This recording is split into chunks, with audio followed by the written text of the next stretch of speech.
Welcome to the September issue of The Ophthalmologist. This is Mark Hillen, the editor, and it's my job to guide you through the issue. First up, my editorial, which asks if a recent study that showed the introduction of mandatory clinical trial registration in the US resulted in far fewer positive results being found is as damning as it first looks. And up front, we report on if amniotic stem cells can be used to suppress pathologic retinal neovascularization, a link between gut bacteria and uveitis, off-label aflibercept use in patients with DME, a novel signalling pathway that leads to choroidal neovascularization, and why most surgeries performed to treat optic disc pits are probably of no benefit and may actually be not beneficial at all. Now, imagine an imaging modality that could identify unhealthy retinal cells before any structural damage had occurred, at a point where easy interventions could be made to prolong the health of the retinae. This month's cover feature, like years ahead, covers an imaging method that can do just that.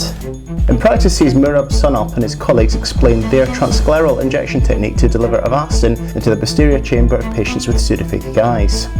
Michael Koss analyses the vitreous proteome in patients with and without AMD in order to determine which proteins are implicated in the disease. And Wilson Herriot examines if 3 nanosecond pulse laser therapy can meet the currently unmet need for an effective intervention in early stage retinal degenerative disease.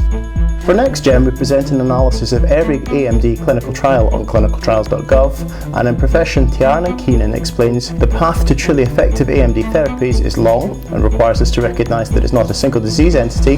Toil and teamwork are needed to triumph. Finally, we sit down with Patricia VEGF pioneer, and we talk about her research, career and work-life balance. Hope you enjoyed the issue. Tune in on the web at www.theophthalmologist.com. See you online.